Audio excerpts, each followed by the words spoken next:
every webinar at Royal Roads University. Of course, it's very important that we acknowledge the traditional lands that we are on.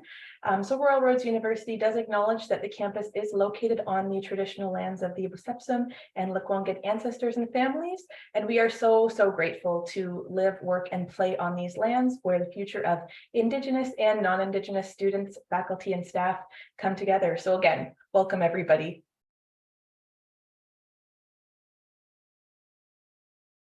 And of course, as I mentioned, without further ado, we are here to explore learning and technology at Royal Roads University with the School of Education and Technology. We have our wonderful colleague, Dr. Elizabeth Childs, who is always a pleasure to co-host with you.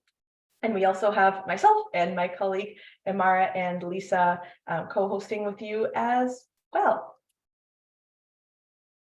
So a little agenda for today. We're, of course, doing the welcome and introductions right now. And then we'll speak to you a little bit about the RRU experience, a little bit about the program overview and some details with Dr. Elizabeth Childs and an application walkthrough. And then if anybody has question and answer, and Mara's saying in the chat, it's also my birthday today. So welcome everybody. It's going to be a good webinar. So Royal Roads University, so we are a beautiful university for those that maybe know or don't know. We are located in Victoria, British Columbia.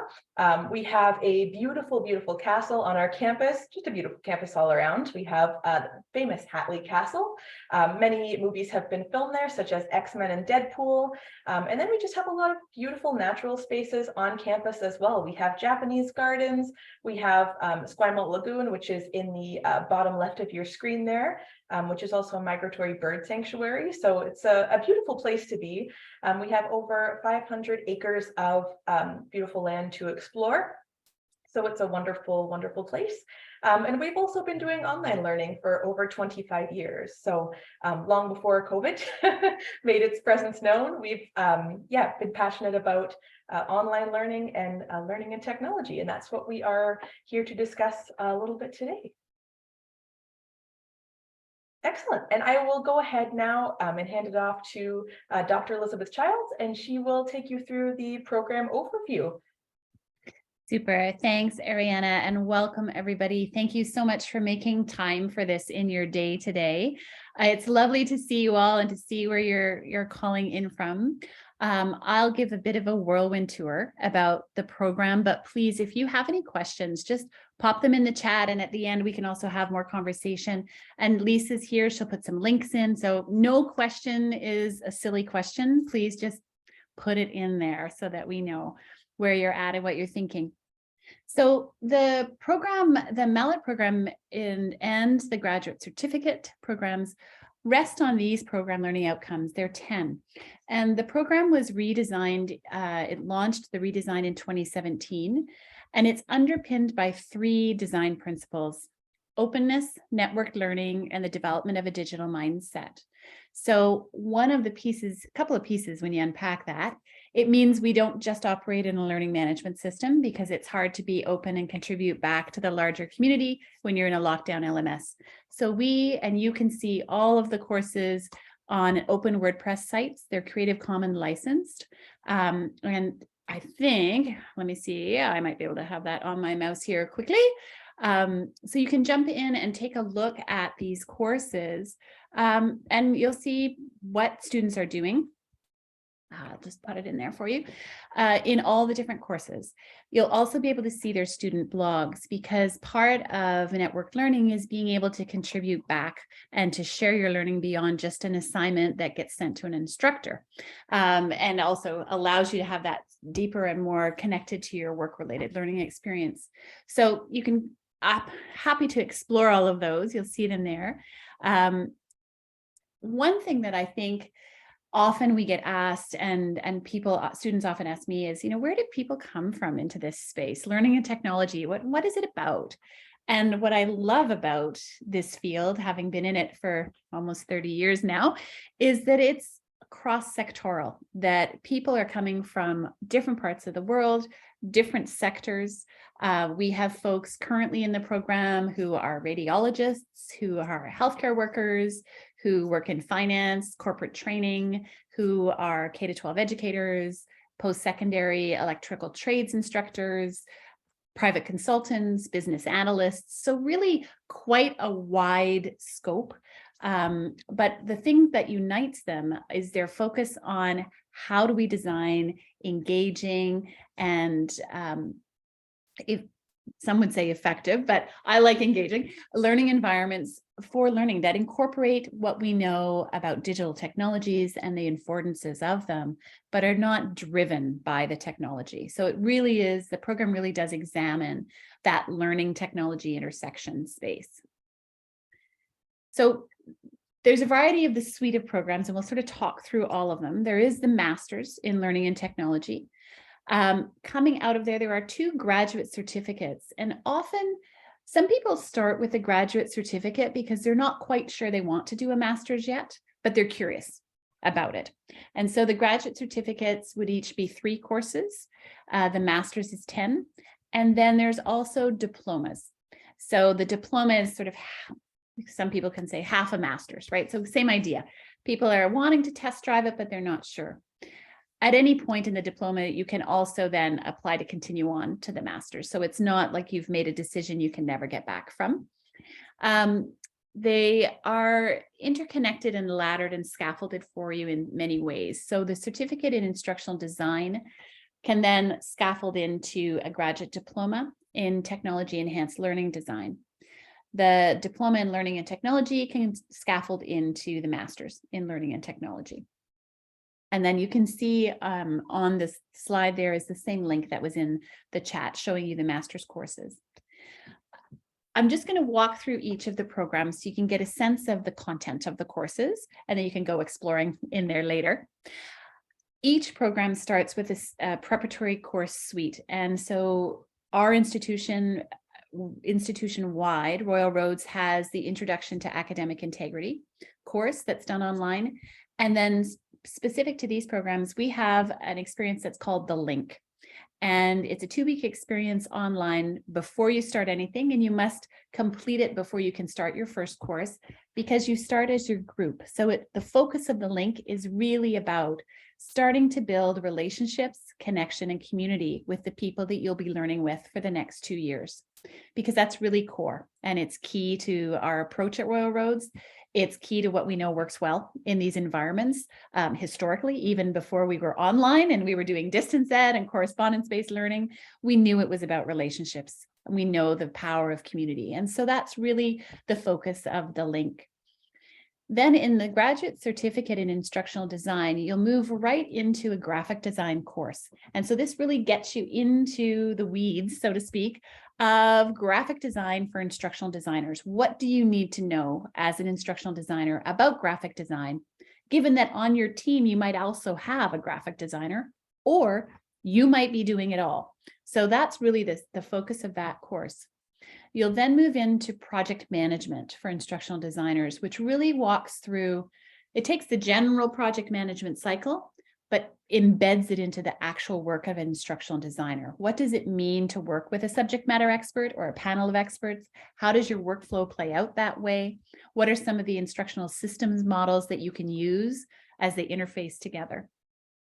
And then the final course in this certificate is instructional design for technology mediated learning. So this is where you're getting into design models. So you'll be looking at ADDIE, which is a very traditional model, up to agile design models, some of design-based learning and design, human-centered models for design. And so you're really diving into the models at this point to inform your work.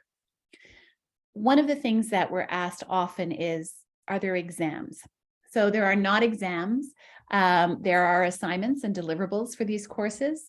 At Royal Roads, it is really worth taking time to look at our teaching, learning, and research model. You can think of this as sort of the signature pedagogy that the institution believes about teaching, learning, and research, and our approach to that. So it's really helpful to look at that because you'll get a sense of Every faculty takes it up different, every course takes it up a little differently, but there are some common things. And one of the common things is embedded, authentic, and real life situated learning experiences. So you will find in these courses, and more so as we get into some of the open courses, that the work that you're doing is meant to be grounded in the work that you do in your day. You're meant to take up a problem of practice and use it as part of your assignment. Thank you, Lisa, for putting the link to the LTRM in the chat. That's perfect. So we'll take a look now at the Technology Enhanced Learning Design Graduate Diploma. So the certificate was 3 courses, and the diploma adds another 3 to that. So you start with the prep courses the same. You do your graduate certificate courses that we just spoke of, and then you take 3 courses that are also 3 courses in the master's program. The LRNT 523, I'm actually just finishing teaching right now. Super fun course, I have to say. From an instructor's point of view, they've done some amazing work. And it's really focused on the foundations of learning and technology. So it gets you into what are some of the main theories that inform this field? What are some of the myths of this field? So we spent a whole bunch of time talking about the myth of learning styles, for example. And you really dive in. They've been working, they did a debate. And we're just working, their final piece was a speculative future, a near futures piece around education in 2030 and taking up an aspect of that relevant to their setting and their context and playing it out. So there's everybody examples from Education 2030. What if in post-secondary for trades training, it was artificial reality and virtual reality? What does that play out as? And part of the reason you do that is to then see where are the gaps, where are the opportunities, and what do we still not know? So that's a really fun course to get into that playing space, that thinking playing space. LRNT 524 is really the, maybe perhaps in other programs, it would be the instructional design course. So this is a course that's really built around what are different design models, what are key in those models? So things like internal consistency and course design, those types of things. And then what are some different ways that those models facilitate innovation? And so there's a bit of a sort of a double-pronged piece there. You will, in this course, take up a design thinking approach as one of the approaches for an assignment, just to play out one of the models. But you'll be exposed to quite a variety of models, because they're going to be toolkits that you can sample from as you sort of move forward in the work. The Leading Change course is really I think it's a fabulous course, but I'm biased. But it was one that when we did our extensive consultation as the program was being redesigned, we went out to stakeholders who hire graduates of the program and who do this work in all different sectors. And they said, you know, it used to be the case that the instructional designer was just kind of behind a door or in a room, and we passed them stuff and they did it and they passed it back. But that's not working for us anymore. So this was in 2015, we did the consult, and we were hearing that's not working for us anymore then.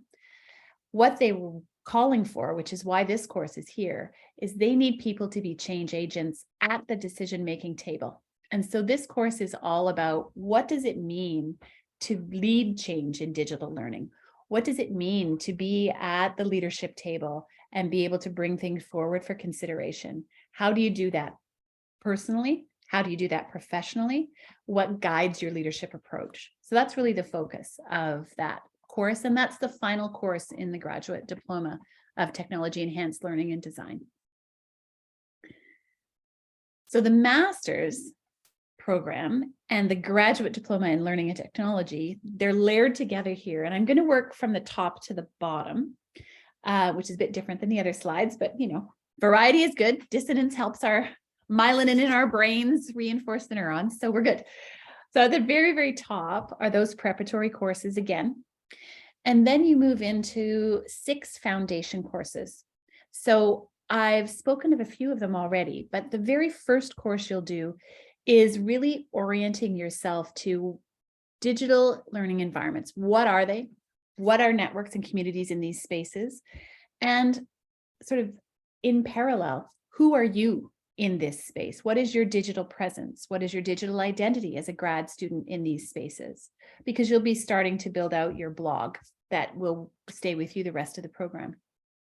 The second course is around your introduction to research. So really it's about critical reading and writing and research. You'll, from the viewpoint of a consumer, you'll talk about what it means to do critical reading and writing, and then you'll start playing around with research questions, theoretical frameworks that are prevalent in the field.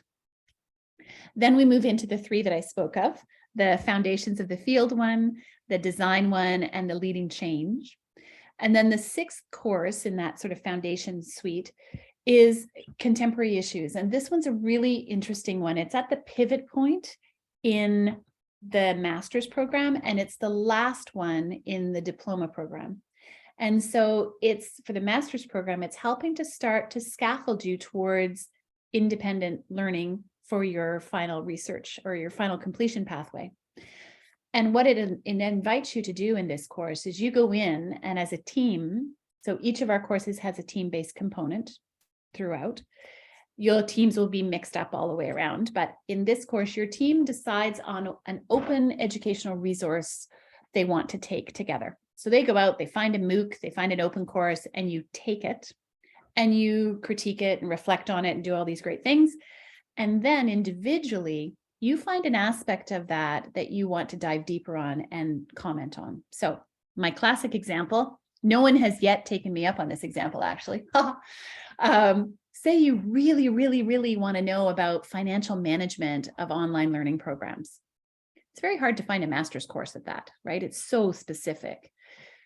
This course could allow you to do that because you could, as a team, take a course, maybe it's not even on that topic, but you take a course, an open course, and then as an individual, you take the viewpoint of the financial management piece of that course, and you basically play that all out. So that's the sixth course. Then there are three completion pathways in the master's.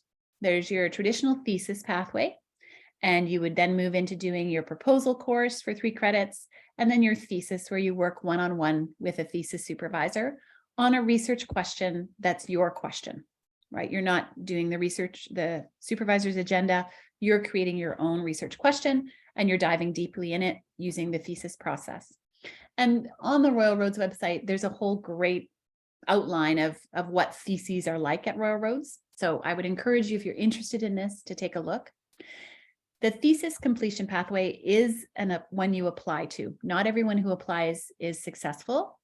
There's an adjudication committee, there's handbooks and guidelines. And again, on that MALAT program page that was up earlier in the chat, I'll put it back in here, you can see all of that. They're all there. So if you are curious now, you can go in, take a look, see what the application form looks like, check out the handbooks, it's all there. I believe it's under toolkit.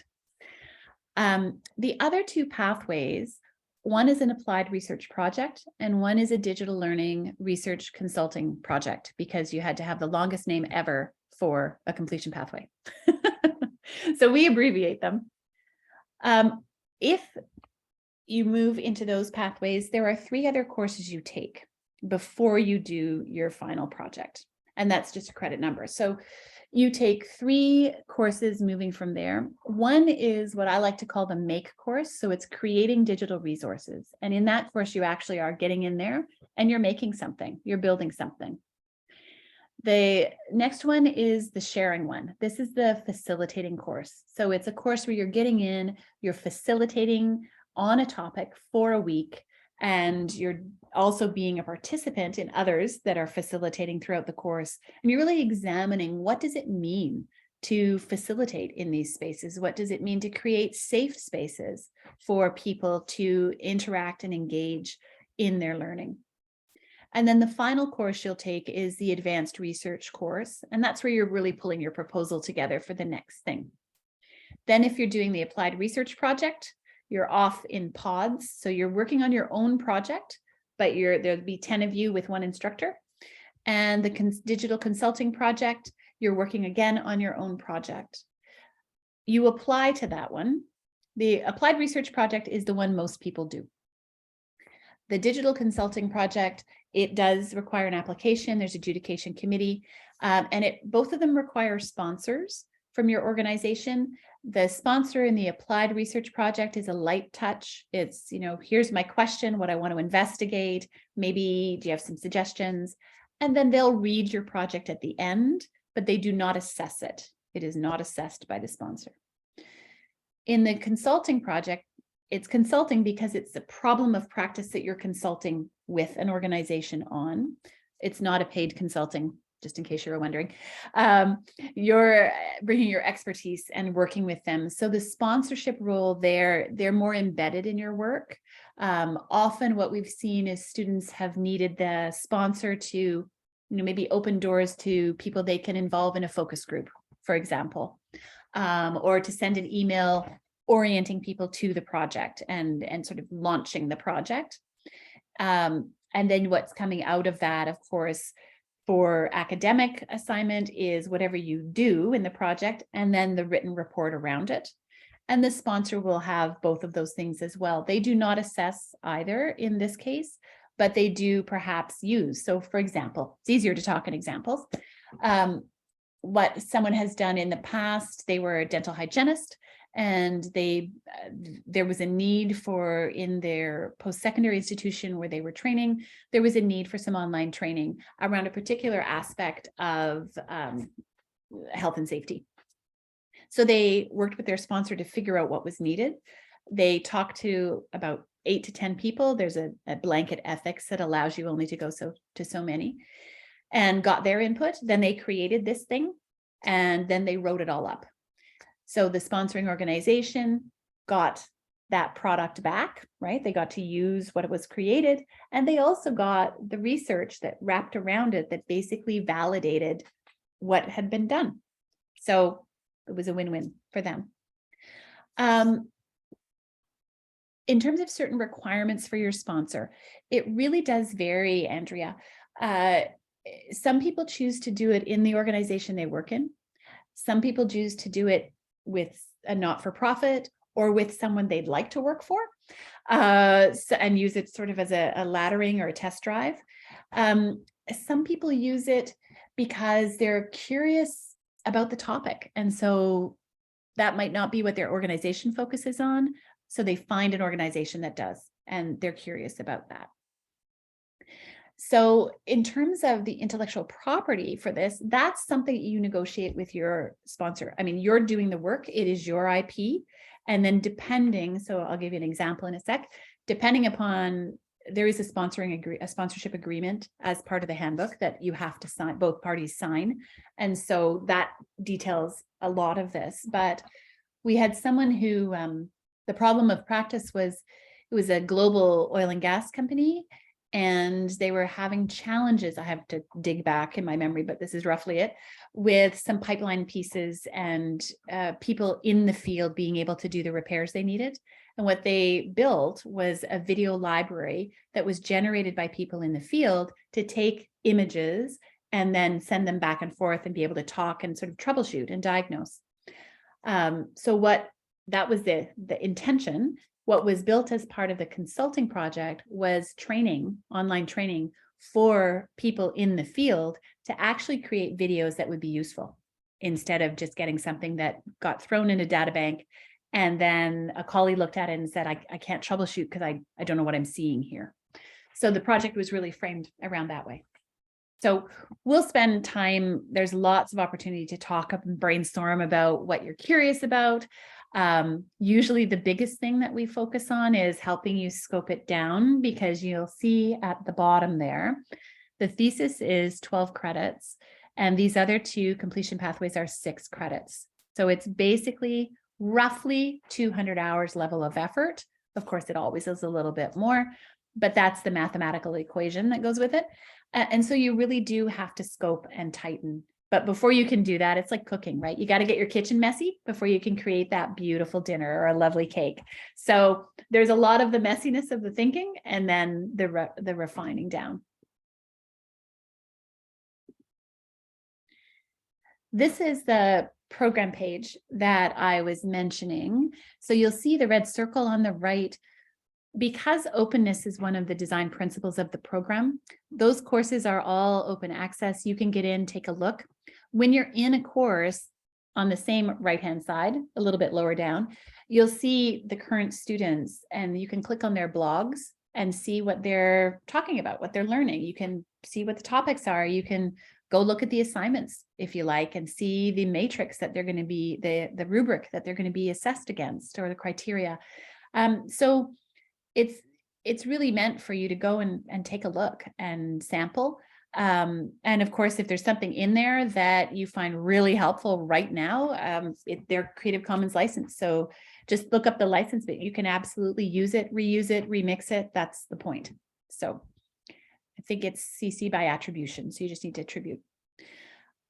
This is a little bit of the fondly called ecosystem. So we have the program page, which leads you to the link. And each course in the program has a companion Moodle shell. So your learning happens in the WordPress sites. Your assignments get uploaded to a Moodle shell, because the learning might be open, the content's out there, your blogs are going to be sharing. Some courses, you're going to have some things you want to talk about, not in the whole big wide world, but behind and just in the confines of your course. For example, most people don't spend a lot of time thinking about how to form a research question. Many of you might be chief learning officers in your organization, and you don't really want to pretend to play around with research questions in the public space, right? So in that course, there's a discussion forum in our learning management system in Moodle, where you go in and you have a conversation about research questions in a forum that's behind a wall. So each course has that, and that's where you'll put your assignments as well. And then for some of the activities in each course, there'll be blog posts. You may choose to also put it on your blog. If you're doing an assignment, you want to just, put it back out there. So you will get a WordPress site as part of your program that looks like that white one there. Says welcome to your site. And the part of the first course is you sort of customizing that to make it you and build it out. It changes a million times as you work through the program. So don't panic if this is completely new to you. It's absolutely fine. And some examples on the right are students, where they were and where they went to. So they all started with the white one and they all ended up in different places to reflect them. There's also a link here. Every year, the program does start the very first week of your very first course after you do the Learning Community course experience. The link is a virtual symposium, and it's basically an online conference. There are 3 tracks to it. There's a student track where students at the end of their program are presenting on each of their completion pathways that they've done. There's stories from the field where people who do this work in different sectors talk about what they do. And then there's experts from the field, although I'm not sure I like that term, but people who are, they've been doing this work for a long time, or doing something really interesting that is beneficial for you as you start your program to know. But it's also, thanks Lisa for putting it in the chat, it's there for you now. You can go in, there's, 7 years maybe now of all of these recorded sessions. It's low tech. There's not a lot of flash. It's done in a Google Doc. It's meant to be approachable, but it's also free professional learning. So feel free, if there are things in there that you see helpful to your network or in your work, feel free to dive in and use it and share it. Now, people always want to know how they're going to be assessed, which is totally fair. There aren't the exams. You're going to be assessed on team and individual assignments. There'll be self and peer assessment. And we work with team coaches in MALAT. So there's a team coach that will support you as you work through the program, because there's team assignments in every course, 1 per course. So they'll focus on different aspects of team. One of the beginning ones is making a team agreement. How do you decide? How do you negotiate? Who's going to do the editing role? How do you share it? Those types of things. There's also a contribution evaluation, and that's really around, it's really around contributing to the conversation and discussion. So it means things like doing the readings ahead so that you can actually be part of the conversation in a meaningful way. It means, instead of just saying, oh, Felicity, I love that point, You say, oh, Felicity, I love that point. Have you read the thing that Andrea found? And it's here, right? It's extending the conversation. It's enriching the community and really cultivating that. So those are the types of evaluations that form most of the courses, and you can see them in the assessment matrix in the courses. Oh, look, I got ahead of myself. Just so excited about it. So next year, this is when the live symposium will be. You're all welcome to join. Absolutely. And the link is there. You can pop in, pop out, share it with your network. And I'm just looking, Andrea, disadvantages for attend this virtually. So yes, the commute is long. Having grown up in Ontario and driven across the country many times, the commute is long. So the program is offered for 2023. We are able to offer the blended experience as well. So what that means is you're taking the first 2 courses on campus, well, for 2 weeks. And then the rest of those 2 courses are done online, and the rest of your program is done online. Thanks, Lisa, for popping in the blended schedule. The blended, it's been interesting during the pandemic to see, of course, how we've been able to ebb and flow with that. So I would say every year up till 2020 would offer the blended. The majority of people who choose this program choose to do it completely online. So the blended is always offered, and it does depend on enrollment numbers, whether or not it can be actually offered. There's no point. If there's 2 people, you're not going to be able to, a team of 2 is really challenging, right? And so we really do think about both the composition and mix of the people in the program and what's best for the learning experience of the program. We're excited to offer the blended. We hope that we will offer it in 2023, but we'll see. And thanks for the schedule, Lisa, because that does help. Does that answer your question, Andrea? Okay, thank you. My last little bit, we are doing a series of webinars. Last year we did sort of a trifecta, and they were a lot of fun. And I believe that Ariana will send them out as links when she follows up with the link to this webinar. We've done one for this year already around online burnout. That was really, really exciting. The mix of these webinars, the people that come, I just try to MC them and learn lots and have fun. But the mix, we try to get some graduates, some current students, some people in the field that are deep into this work. And so you get a nice sort of representation in the discussion, I hope. Our next one in early December is sort of trends and issues. We're going to be looking back now that we're 2022 and not 2020. Now, where are we? And what do we think as we look forward? And then in January, we're going to look into a little bit more on ethics in ed tech. What does it mean to have ethics is in a field that does not have regulation bodies like accounting or nursing. And so there isn't that body of knowledge that's been stamped and accredited or certified in that way. What does it mean to have a code of ethics in this space? So we'll dive into that a little bit there too. Now, I'm just looking, Angela, you have a question. Great question. So the graduate certificate ladder into the one diploma, that is correct. Going the master's route, the best course of action. So this is where it gets a little bit strategic, perhaps. And it's something that you and I could follow up and sort of talk through what are your professional goals, because I think that might be a bit more helpful. But it really does come down to, in many ways, what specific pieces of the courses are you interested in that would be helpful? And then that can help us in the conversation map a better pathway for you.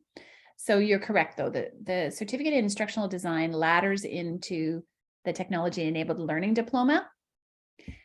The learning and technology diploma ladders into the master's, but there's no pathway from certificate into the master's directly. But feel free to reach out and we can talk through, you know, where that professional goal is for you and how these courses may fit and which ones are the best. And I think I get to turn it back to Ariana now after my whirlwind tour.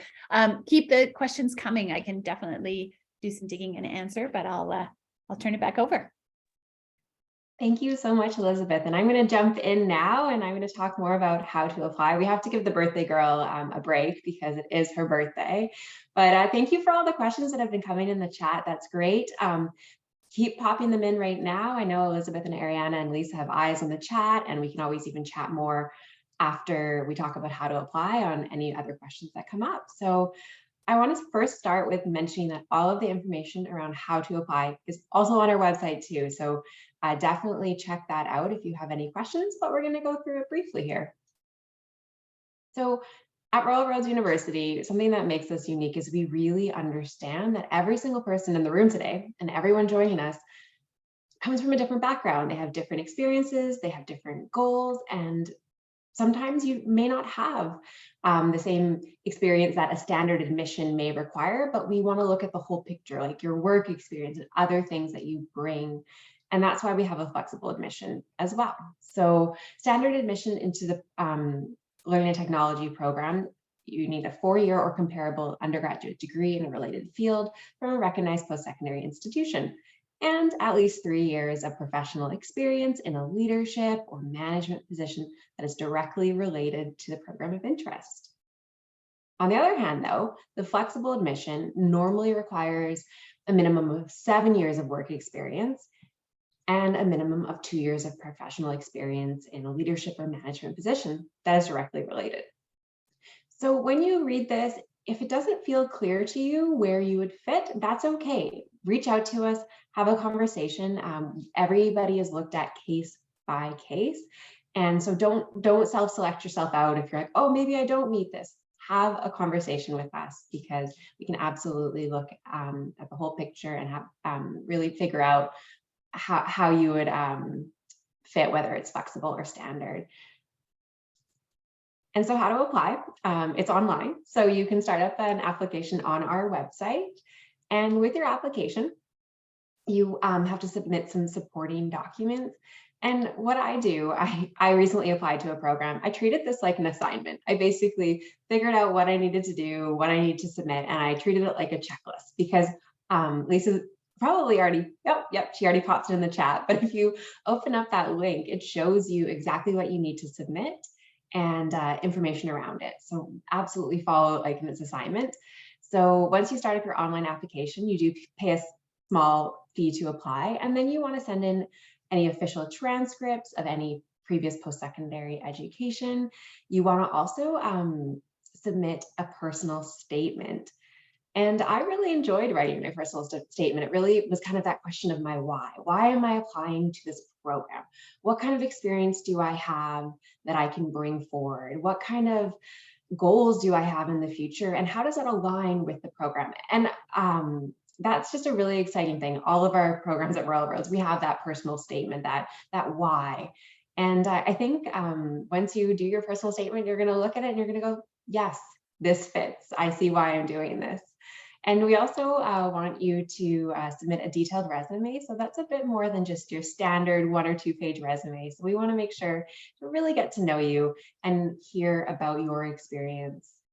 And 2 letters of reference. So this can be academic and professional letters of reference. And check out the website. We do have lots of details around this as well. So upcoming intakes.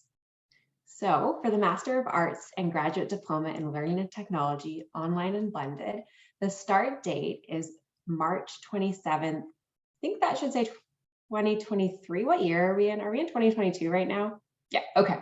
So 2023. Is anybody else? Give me a thumbs up using the reaction feature if anybody else still feels like it's 2018, because that's where I'm at right now.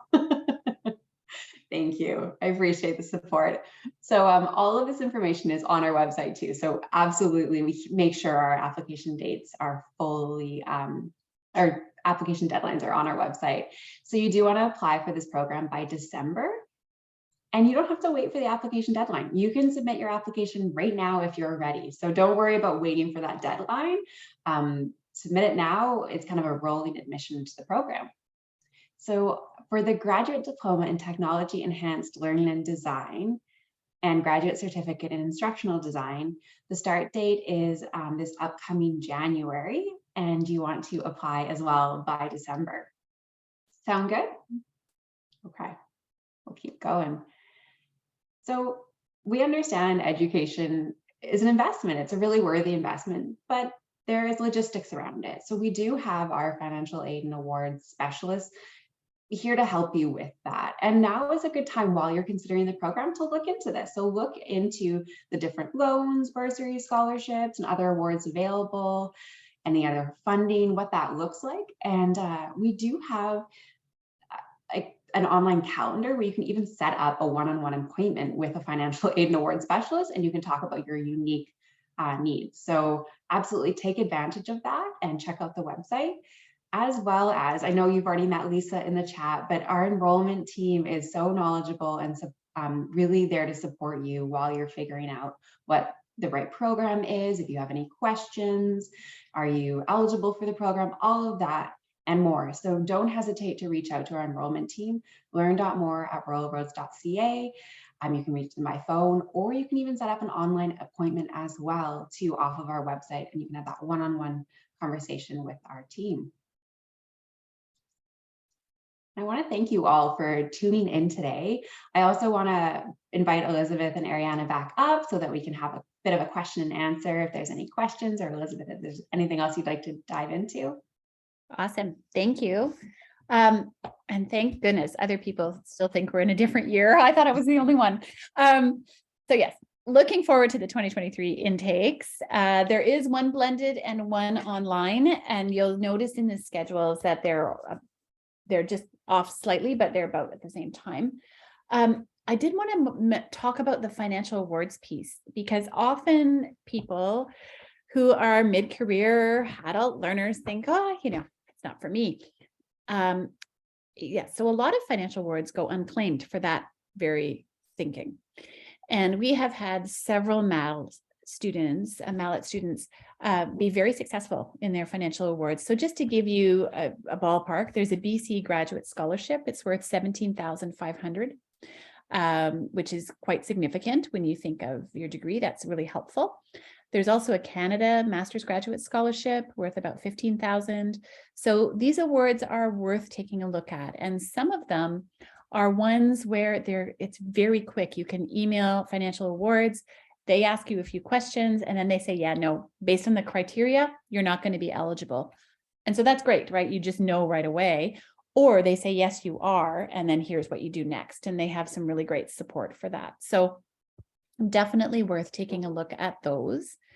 The other piece I wanted to catch was somewhere in here, there was someone that they wondered what the ill-structured part meant in the application. And so that piece, solving problems in an ill-structured domain, it just means messy. It means in real life. It means in a domain that is not black and white and clear and defined. So basically it means anything that you're doing right now, because we're all working in these very ill-structured environments. Change happens frequently, daily. It's not clean. And so that's really what it's speaking to there. It's your ability to take in those spaces that are messy real life spaces, be able to critically analyze, be able to take that step back and do some problem solving, be able to be proactive as opposed to reactive. What do you draw on to build your knowledge base to work effectively in these messy spaces that we find ourselves in right now? So hopefully that helps clarify what the ill-structured piece means. I'm just scanning the chat to see if there's anything else. One other thing I would mention, and I mentioned it at the beginning of the program for everyone as well, again, because generally our audience, the people that come, are mid-career adult learners. They're working full-time. Some of them are raising families. Some of them are caring for elders and everything in between. And so it's a busy time of your life, right? It's a very busy time of your life. These courses in the online program, the blended, they overlap a little bit at the beginning, but the fully online, you take them one at a time. So this is not perhaps a model that you've experienced before. If you were in an undergrad where you took 5 courses at once in a semester, it's not like that. You start, you take your course, it runs for 9 weeks, you have 1 week off, then you take your next course. and it's 9 weeks and you have 1 week off, and it repeats like that. So that's a different way of thinking about the learning. There's still a lot to do. There's still a lot of reading. There's still activities. There's connecting with your team for the team assignments. So there's a little bit of logistics there, as well as, it takes longer because you're working with more people, but that's the reality of our work. And so it's important to practice in those settings. But that gives you, I think, hopefully a better sense of what does this feel like, right? Like, what does it mean when I'm in it? And it's now heading into the holiday season and I have this course. What's that going to impact in my life? What I hear from students is that they do have to take something off their plate. You cannot do what you're doing now and add on a master's degree. It's too much. So the people that have been able to successfully put a pause on something, and it's just for the 2 years or for the graduate certificate for 7 months, whatever it is, maybe it's a pause on volunteer work, maybe it's a pause on going to every soccer game, maybe it's a pause on pickups, whatever it is, they find that it just helps them. It gives them the space. I mean, you're going to be doing a lot of this work that's heavy thinking work, right? You're going to be making new connections. And people hear me say that, like, no, like your body is making new cells and making new cells. You're eating food and reading and thinking, and it's making new cells. That's a lot of work, right? And so not only do people find they eat more cookies, but I think in general, you need some space, right? And so being able to take something off your plate so you can give yourself the mental space to do this work and dive into this work is where we see students really thrive. So I wanted to mention that. And I also wanted to mention that Royal Roads has a long history of being in these online spaces. And so we also recognize that sometimes life just throws you curveballs and you just can't. You've cleared your plate and then something happened and now you can't finish this course right now. It's impossible.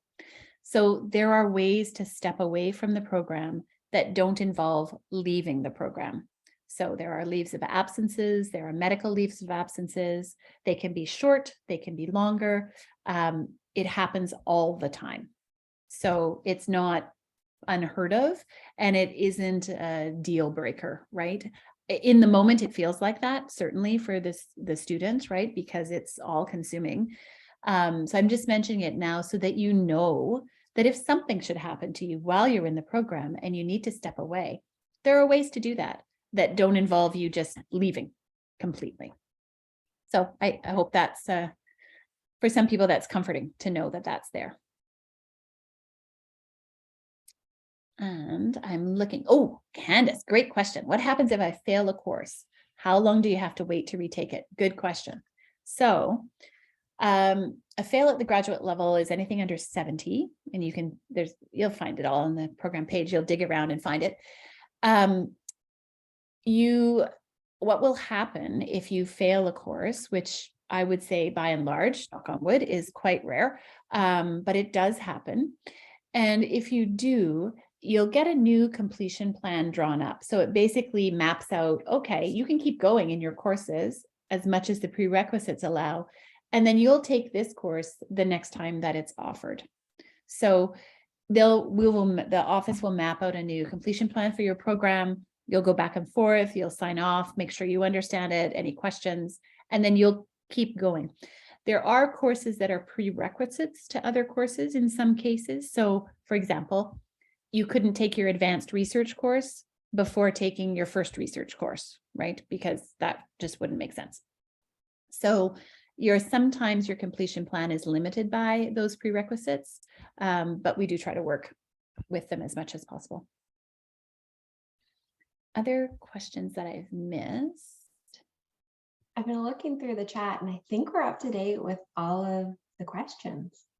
Awesome. One piece of advice that I've heard from students recently is we've had many students actually, and maybe it's a pandemic thing, I don't know, take the critical reading and writing course from Royal Roads before they start their program, because it's been a while since they've written academically. Everyone writes professionally, but APA formatting and writing an academic paragraph and all of those things may not be top of mind.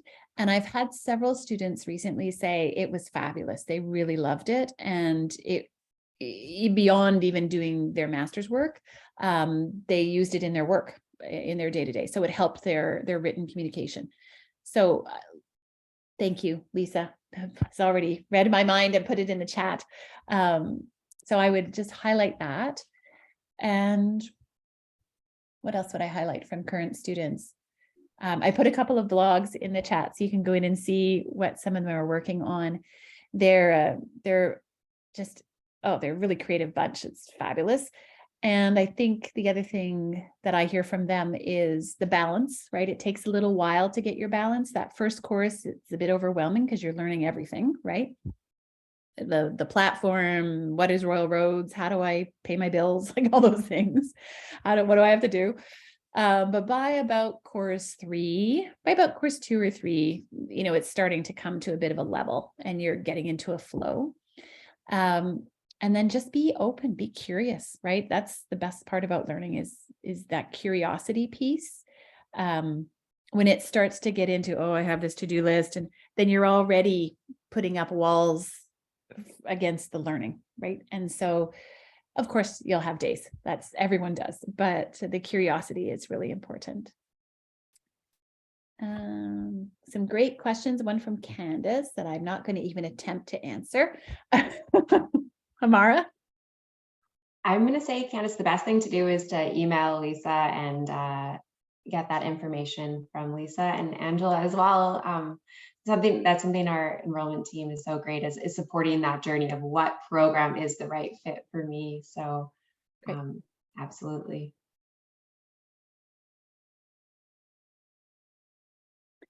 Joanne, awesome question. So there are a lot of people in the programs that are in your situation in the sense that they're working full time and they're juggling family commitments. So you'll be in good company. There are not part-time students. Because we just do one course, that's it. So you start, for example, in March in the online, you'll do a course for 9 weeks, just one, and then you'll have a break for one. Then you do a course for 9 weeks. Then you have a break for one, and it just repeats for 2 years and then you're done. So we're not semestered. And as a result, we don't have the part-time students because you're not taking sort of a course load of 3 instead of 5. You're just taking one at a time and working your way through. I would say for most people, 80%, it would take the whatever Amara and Ariana have said, it's 2 years and a titch more. But as the program is scheduled, most people complete in that scheduled time. And the 20% that aren't extending for very long, maybe 3 months later to finish. Usually that's because of a life event that's happened, a work event, a move, health issues, and they've just had to take a bit of a break. And so you have somewhere, Lisa will tell me, I think it's up to 7 years to complete. Of course, most people do not take that long at all. What's the downside of taking a leave or an extension or something like that? It means you won't cross the stage with the cohort of people you started with. And so depending upon the life event that's happened in those 2 years, that might just be what you have to do. And that's okay, right? And for others, they're absolutely, I have to cross the stage with those people. And so it becomes more important. It's a priority for them, but it really is your choice at that point. I'm looking, and absolutely, Lisa, thanks for putting that in. Feel free to contact our alumni. Talk to people who've done this. They've lived it. They've raised families. They've dealt with all the things that life throws at you and worked through their masters. So talk to them. They're generally really open to chatting about how this actually worked in their life, what tips they might have. I'm looking here.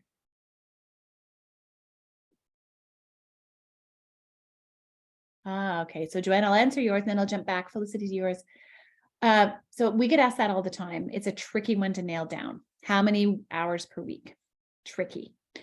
If you do the math that the graduate degree is accredited by from the BC Ministry of Advanced Ed, a 3-credit graduate course is roughly 99 hours of effort, which includes readings, it includes assignments, it includes participating in your teamwork, it includes doing all the activities in the course, all of that stuff, the synchronous sessions, the asynchronous work, all of that, about 99 hours. I once, a while back, asked some students, like, really? Is it 99 hours? And I had a mix. I had some that said, oh yeah. I had one that said, no, it's less. And I had some who said, well, no, I get down rabbit holes because it's really interesting. And then I spend way more time than I should. So that's why it's a tricky one to answer.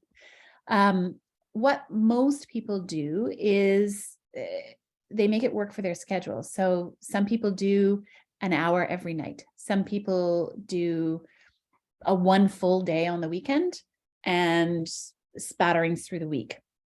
Some people do all their readings when they're on the GO train going to work, and then they have a couple of check-ins during the week and then half a day on the weekend, right?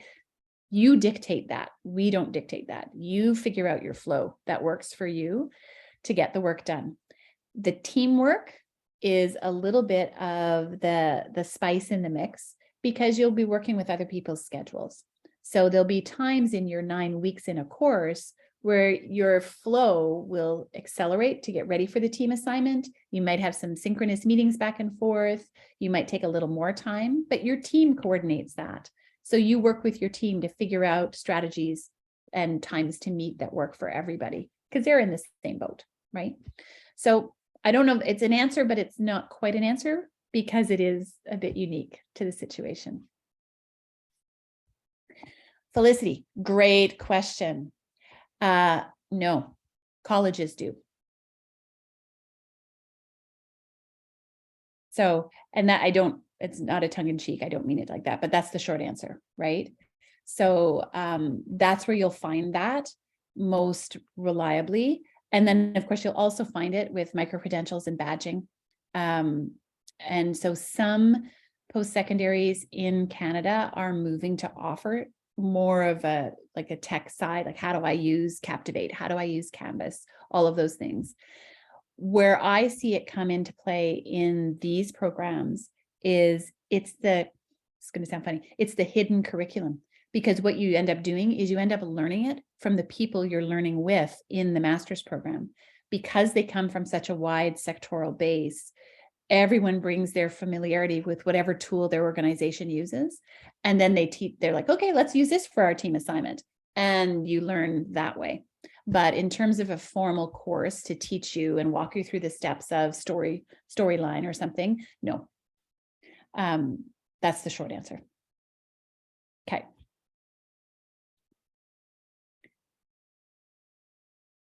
I think, have we got there? And I think one more question just popped up regarding for the blended, other than the first 2 weeks on campus, are there any other in-person requirements? Good question. No, Candace, the blended, the way it's structured in this program is that 2 weeks. So you do your link experience, getting to know your community online for 2 weeks. Then you come to campus for 2 weeks. You're taking 2 courses at the same time. So it's a little sort of front end loaded, right? So you have 2 weeks of intense. People call it boot camp. I don't really like that. Makes my thighs hurt. And then those 2 courses, you'll have the rest of them will happen online. So your final assignments and stuff will happen. And then when they're done, then you get into the 1 course routine for the rest of the program. And then of course, yes, as Lisa said, if you would like to come for convocation, that would be great. And yes, Andrea, of course you still can. We have lots of people that come from the fully online that just come for convocation, and that's the first time they've met anybody in their community that they've been studying with, and it's fantastic. We had some people have a meetup before convocation and go sailing for 3 days. Never met each other before. I thought that was pretty powerful. I mean, that's a lot of trust that's built over 2 years. So, yeah. Wow. Thank you, Elizabeth. I think we managed to get through all the questions in the chat. And if any questions come up at a later date or time, don't hesitate to reach out to us. We're here to support, and Lisa can connect you with Elizabeth and alumni and all of that support. So thank you all for joining us today. Thank you, Elizabeth. Thank you, Ariana. Thank you, Lisa, and stay in touch. And over to you, Elizabeth, for any closing words. No, I think I've taken more than enough of your time today. Thank you so much. Have an awesome rest of your day, and just reach out if there's anything else. Wonderful. Thank you all.